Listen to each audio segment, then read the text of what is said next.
That's game changing because then you're putting everyone in a level playing field for creating wealth.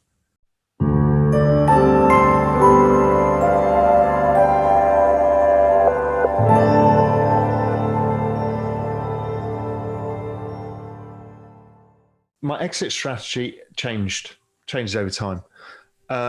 My idea was I'd trade the cycle like I did last time and then sidestep crypto winter if it were to occur, and we don't know, and look for other returning assets that work well over that time. That's generally how macro would trade, and I'll probably do some of that. I think there's a whole bunch of opportunities that will come. But also, I think I'll probably just go into more kind of VC and some hedge fund strategies within the crypto space as well, just because, I think, Kobe, you were talking about as well, is really it's at the shitty point of the cycle you actually want to be investing in the interesting stuff. It's not in the bull market that you really want to do it. So, I think you need to focus on trying to find these interesting things earlier on when nobody wants them, but meanwhile trying to make some money elsewhere as well while this kind of chops around or sells off or whatever it's going to do. And what's really fascinating now, and you've seen it in this last correction, is even though everyone kind of pisses around on Twitter freaking out, nobody actually cares. A bunch of Asian 100x traders got stopped out, but even they don't care. Most of them laugh about it. So I don't think the space really cares about the volatility any longer.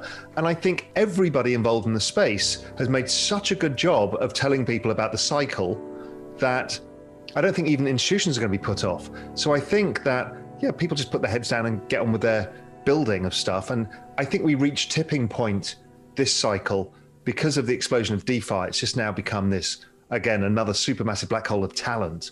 So it's not just capital now, it's talent as well. And I don't think anybody now would be freaked out by the market going down 90%, or I think people would be more freaked out if it traded sideways for a year and a half. I think that would kill everybody because people are so used to living off adrenaline. That's what it makes me think. If everybody says this is exactly how the cycle works, doesn't that incentivize the cycle not working the same way in the future? Or everybody takes some chips off the table again, expecting the cycle. And Kobe, y'all know how to stay rich or get richer. People who are invested have this ability to take advantage of the macro environment that you just discussed. The person who's trying to pay the mortgage, and even though it's a pretend inflation of that mortgage, to them, like you said, their wages have not gone up. I believe this has led to a lot of the populism that we see in the world on both sides.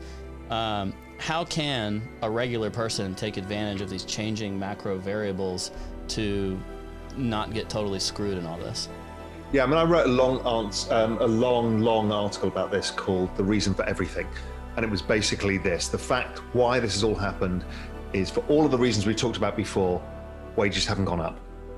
And that's made people feel poorer. And well, they are actually poorer.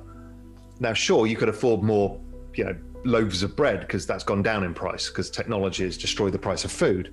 But overall, the price of things that make you wealthier over time by owning assets have become disproportionately expensive. So how do you solve for this? Unless you're an entrepreneur, it's almost impossible. It's that is a problem. So people have to do side gigs and they have to drive an Uber and then they have to do something else, and it's hard, right? Because you're working huge hours just to say the same.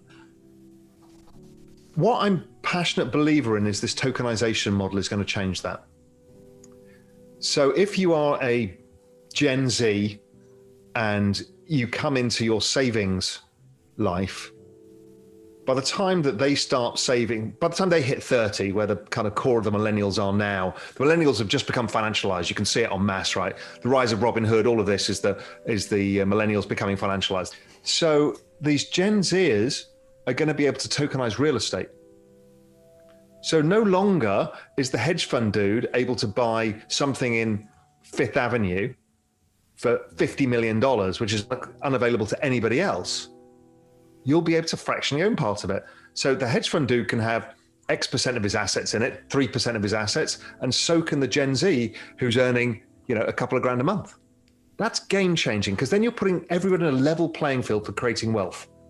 It's the same with art, the same with classic cars, the same with real estate, the same with cryptocurrency, all of these things.